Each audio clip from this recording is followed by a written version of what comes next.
Você já parou para refletir sobre quem é realmente Jesus? O homem que viveu entre nós? Hoje, vamos descobrir a verdadeira história de Jesus desde o princípio. O anúncio a Maria. Imagine uma noite tranquila em Nazaré, onde o silêncio é quebrado apenas pelo sussurro do vento. Maria, uma jovem de coração puro e fé inabalável, está em sua casa, talvez refletindo sobre o dia ou orando em silêncio. De repente, uma luz celestial enche o ambiente e diante dela aparece um arcanjo, Gabriel, com uma mensagem que mudaria o curso da história para sempre. Salve, agraciada! O Senhor é contigo. Lucas 1:28. Maria, assustada e confusa, tenta compreender o significado dessas palavras.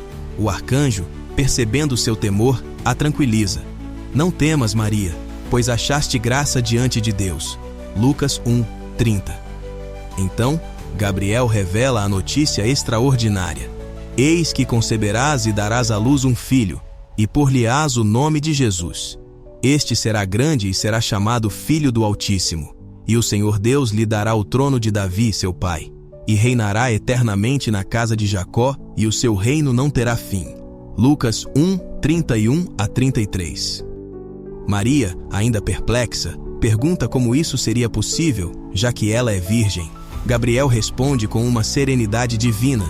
O Espírito Santo virá sobre ti, e o poder do Altíssimo te cobrirá com a sua sombra. Por isso também o santo, que de ti há de nascer, será chamado Filho de Deus. Lucas 1:35.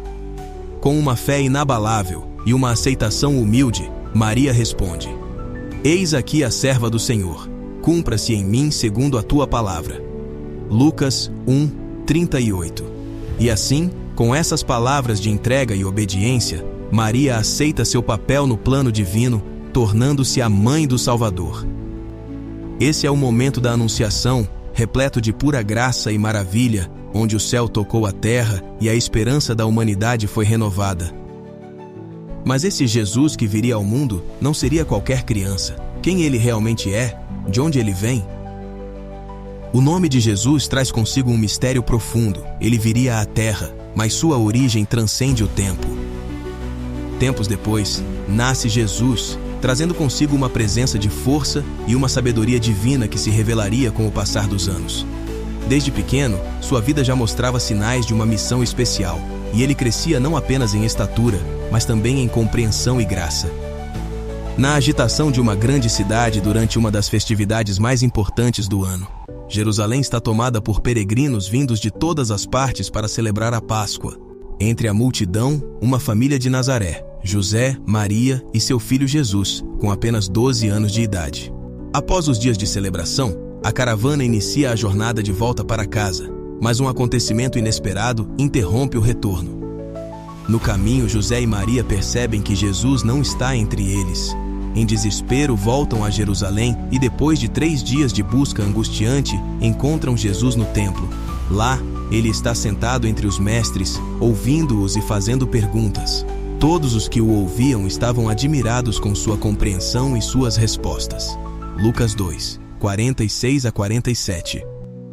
Maria, aliviada, mas também surpresa, pergunta a Jesus por que ele fez aquilo. Ele responde com serenidade, revelando uma compreensão profunda de sua missão divina. Por que me procuráveis? Não sabeis que me convém tratar dos negócios de meu Pai? Lucas 2:49. Esse episódio nos revela que, mesmo em sua juventude, Jesus possuía uma consciência clara de sua identidade e missão. Ele não era um menino comum, era o Filho de Deus, com um propósito divino a cumprir. Sua sabedoria e entendimento causaram admiração até nos mestres mais eruditos do templo. Mas eles não compreenderam as palavras que lhes dizia, e desceu com eles e foi para Nazaré, e era-lhe sujeito, e sua mãe guardava no coração todas estas coisas, e crescia Jesus em sabedoria, e em estatura, e em graça para com Deus e os homens. Lucas 2. Esse relato nos convida a refletir sobre a natureza divina de Jesus e sua missão desde a infância. Ele estava plenamente consciente de seu papel no plano de Deus, e sua vida foi um testemunho constante de obediência e devoção ao Pai. Ao meditarmos nessa passagem, somos chamados a reconhecer a grandeza de Jesus e a profundidade de sua sabedoria, mesmo desde a juventude. A divindade de Jesus.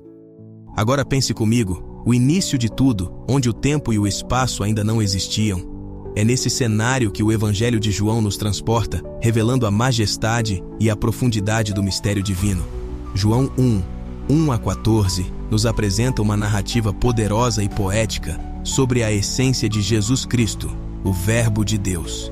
No princípio era o Verbo, e o Verbo estava com Deus, e o Verbo era Deus. João 1:1. Essas palavras ecoam a criação do mundo, lembrando-nos de que Jesus, o Verbo, estava presente desde o início, coeterno com o Pai. Ele não é apenas um mensageiro, mas a própria palavra viva de Deus, através da qual todas as coisas foram feitas. Jesus, o Verbo eterno, Criador de todas as coisas. Ele não foi criado, ele sempre existiu, ele é Deus. Desde antes da fundação do mundo, ele estava presente, sustentando tudo com seu poder. A eternidade dele não tem início nem fim. Ele é a expressão viva de Deus. Todas as coisas foram feitas por intermédio dele, e sem ele, nada do que foi feito se fez. João 1:3. Aqui, João nos lembra que Jesus é o agente da criação, o poder por trás de cada estrela no céu, cada montanha e cada ser vivo. Ele é a fonte de toda a vida e luz. Nele estava a vida, e a vida era a luz dos homens. João 1:4. A vida que Jesus traz não é apenas existência física, mas uma vida plena e abundante, iluminada pela verdade e pelo amor de Deus. Ele é a luz que brilha nas trevas, e as trevas não prevaleceram contra ela. E o Verbo se fez carne e habitou entre nós, cheio de graça e de verdade, e vimos a sua glória, glória como do unigênito do Pai. João 1:14. Este é o clímax da passagem, onde o mistério da encarnação é revelado. Deus se fez homem, habitou entre nós e nos mostrou a plenitude de sua graça e verdade. Em Jesus, vemos a glória de Deus manifestada de uma forma que podemos compreender e experimentar. João 1:1-14 é um convite para contemplarmos a grandeza de Jesus Cristo, o Verbo eterno que se fez carne para nos trazer vida e luz. É uma passagem que nos chama a adorar e a nos maravilharmos com o amor incomensurável de Deus que se revelou a nós de maneira tão íntima e poderosa. A eternidade de Jesus. Pense em um momento em que o véu do tempo é levantado, revelando a majestade e a supremacia de Cristo em toda a criação. É isso que encontramos em Colossenses 1:15-17, uma passagem que nos convida a contemplar a grandeza de Jesus de uma maneira que transcende nossa compreensão cotidiana. Ele é a imagem do Deus invisível, o primogênito de toda a criação. Colossenses 1:15. Aqui, Paulo nos apresenta Jesus como a perfeita representação de Deus, aquele que torna visível o invisível. Ele não é apenas um reflexo, mas a própria essência de Deus manifestada em forma humana. Como o primogênito, ele tem a preeminência sobre toda a criação, não apenas em termos de tempo, mas em autoridade e importância, pois nele foram criadas todas as coisas nos céus e na terra, as visíveis e as invisíveis, sejam tronos ou soberanias, poderes ou autoridades. Todas as coisas foram criadas por ele e para ele. Colossenses 1:16. Este versículo nos leva a uma jornada através do cosmos, mostrando que tudo o que existe, desde as estrelas mais distantes até as estruturas de poder mais complexas, foi criado por meio de Jesus e para ele. Ele é o agente da criação, o propósito final de todas as coisas, e tudo encontra seu significado e propósito nele. Ele é antes de todas as coisas, e nele tudo subsiste. Colossenses 1:17. Aqui, Paulo nos lembra que Jesus não é apenas o Criador, mas também o sustentador de toda a criação. Ele é a força que mantém tudo, o que é visível e o que é invisível. Esses versículos de Colossenses nos convidam a uma adoração profunda e reverente, reconhecendo a soberania de Cristo em todas as coisas. Eles nos lembram que Jesus não é apenas uma figura histórica ou um mestre moral, mas o próprio Deus, o Criador e sustentador de tudo o que existe. Ao refletirmos sobre essas verdades, somos levados a uma maior apreciação da grandeza de Cristo e a uma vida de devoção e adoração a Ele. Desde sempre, Ele existiu. Jesus não tem começo nem fim. Ele é a essência de Deus, o Alfa e o Ômega, o princípio e o fim. A sua eternidade não pode ser medida pelo tempo. Ele é a fonte de tudo o que existe. A adoração dos anjos. Agora esse é o cenário onde a glória de Deus resplandece em todo o seu esplendor. O autor de Hebreus nos transporta para esse cenário, revelando a majestade e a supremacia de Cristo de uma maneira que nos enche de admiração e reverência. No passado, Deus falou muitas vezes e de várias maneiras aos nossos antepassados por meio dos profetas, mas nestes últimos dias, falou-nos por meio do Filho, a quem constituiu herdeiros de todas as coisas e por meio de quem fez o universo. Hebreus 1:1-2. Aqui, somos lembrados de que Deus, que outrora se comunicou através dos profetas, agora fala diretamente através de seu Filho, Jesus Cristo, que é o herdeiro de todas as coisas e o agente da criação. O Filho é o resplendor da glória de Deus e a expressão exata do seu ser, sustentando todas as coisas por sua palavra poderosa. Depois de ter realizado a purificação dos pecados, ele se assentou à direita da majestade nas alturas. Hebreus 1:3. Jesus é descrito como o reflexo perfeito da glória de Deus e a representação exata de sua natureza. Ele sustenta o universo com sua palavra poderosa e, após realizar a purificação dos pecados, está exaltado à direita de Deus. Assim, ele se tornou tão superior aos anjos quanto o nome que herdou é superior ao deles. Hebreus 1:4. Jesus é exaltado acima dos anjos, com um nome e uma posição que são incomparavelmente superiores.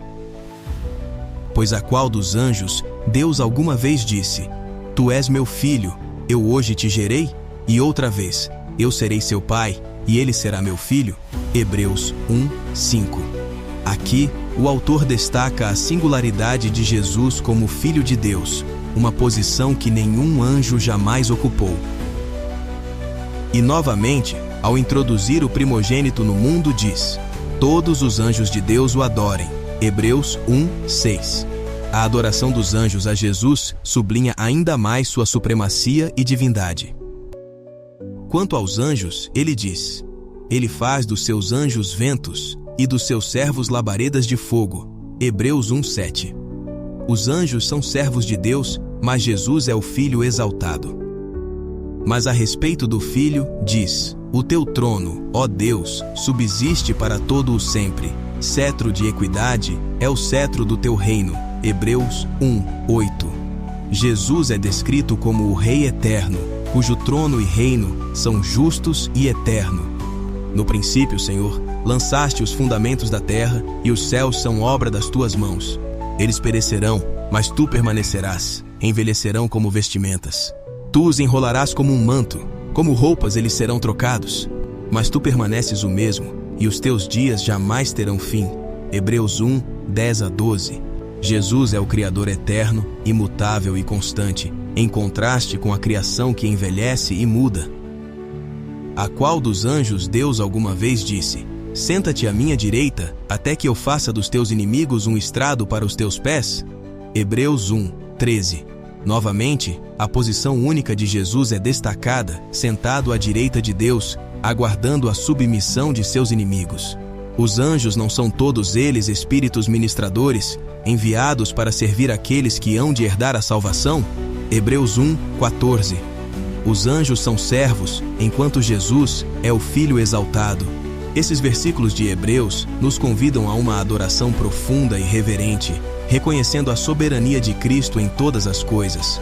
Eles nos lembram que Jesus não é apenas uma figura histórica, mas o próprio Deus, o Criador e sustentador de tudo o que existe. A Trindade. O mistério da Trindade, a doutrina que revela Deus como um só em essência, mas três em pessoas, Pai, Filho e Espírito Santo. Vamos explorar essa verdade fascinante e ver como Jesus, o Filho, é eterno e coexiste com o Pai e o Espírito Santo desde o princípio. Em Mateus 28:19, Jesus nos dá uma ordem clara e poderosa. Portanto, ide, Fazei discípulos de todas as nações, batizando-os em nome do Pai, e do Filho e do Espírito Santo. Aqui vemos a Trindade em ação. Jesus não apenas menciona o Pai e o Espírito Santo, mas se coloca ao lado deles, mostrando que Ele é igualmente divino e eterno. Este versículo nos lembra que a missão de fazer discípulos é fundamentada na plena revelação de Deus como Trindade. Em 2 Coríntios 13, Paulo encerra sua carta com uma bênção que encapsula a essência da Trindade. A graça do Senhor Jesus Cristo e o amor de Deus e a comunhão do Espírito Santo sejam com todos vós. Esta bênção nos mostra a interação harmoniosa entre as três pessoas da Trindade. Isso nos revela que Jesus, o Filho, é eterno e coexiste com o Pai e o Espírito Santo desde sempre. Esses versículos nos convidam a contemplar a grandeza de Jesus e evidenciam que ele não é um ser criado.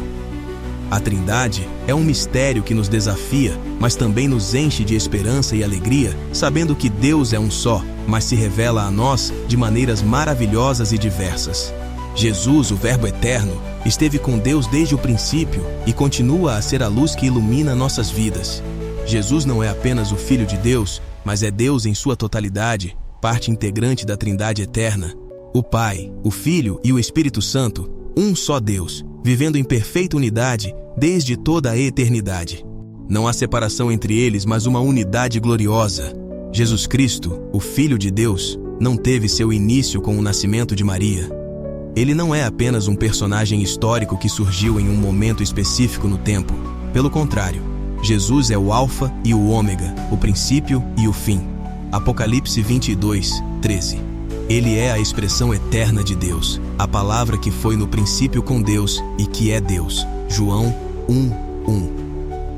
Antes de Abraão existir, Jesus já existia. João 8:58. Ele é o Criador do universo, o sustentador de todas as coisas. Colossenses 1:16-17.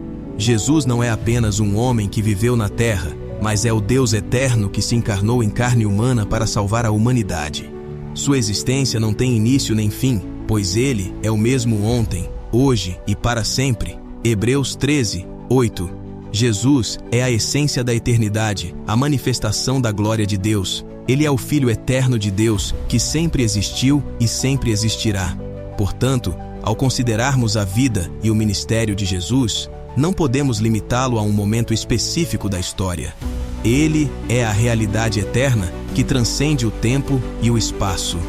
Jesus é o princípio e o fim de tudo, o Alfa e o Ômega, que dá sentido à existência humana.